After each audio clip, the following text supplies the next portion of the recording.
Баршаңызға сәлем. Бүгін сіздермен қуырылған балық дайындаймыз. Дәмі өте дәмді, тура кафедегідей болып шығады. Дәл осы рецептпен жасап көріңіздер. Мен бүгін 2 балық алдым. Маринка және де сом. Негізі маринка, сом, сазан балықтардың ішіндегі өте дәмдісі болып келеді. Сом алған себебім, оның ішінде сүйегі аз болады. Балалар жегенге жақсы. Балаларыма сом беремін, ал маринканы өзіміз жейміз. Маринка, карас деген балықтар да өте дәмді болып келеді. Жолдасым өзі аулап алып келді. Сонымен свежий әдемі болып тұр. Мен мына жерде жуып, тазалап, бәрін кесіп алдым, дайындап қойдым. Енді кезекте тұздаймын. Тек тұздау керек негізі. Балықтың секреті негізі, қуырылған балықты дәмді қылудың секреті тұздағанда ғой. Тек тұздаймыз. Жақсылап тұздау керек, тұзы сіңу керек. Солай қуырсаңыздар өте дәмді керемет болып шығады. Негізі біреулер черный перец қосады, балықтың дәмдеу үшін қосады. Ол негізі наоборот балықтың дәмін бұзады. Өзінің дәмі, табиғи дәмі тұзбен ғана сіңірілген.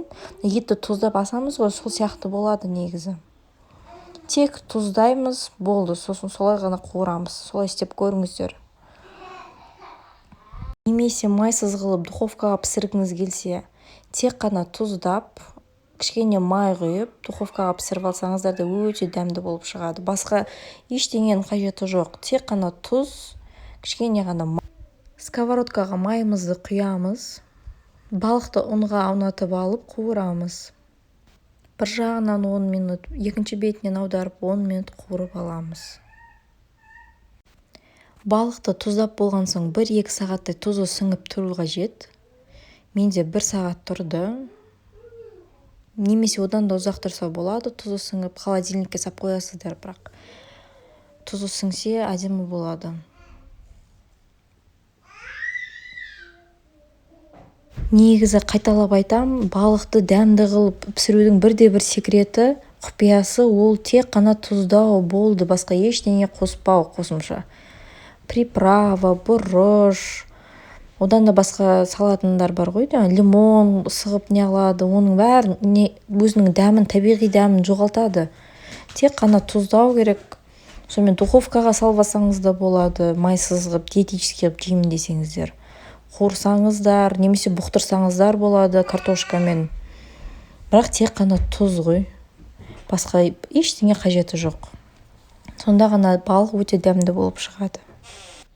Мінекей балығымыз әдемі болып қуырылып жатыр. Орташа отта.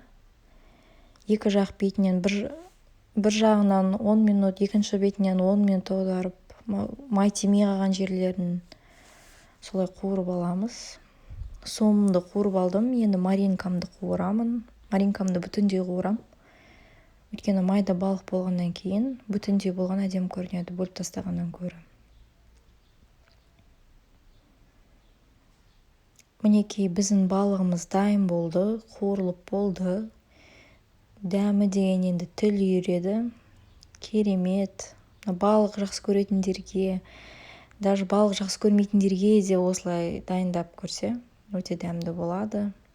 Ал назарларыңызға рахмет. Сіздерге біздің каналға лайк басып, тіркеліп, қоңыраушаны басып қойыңыздар.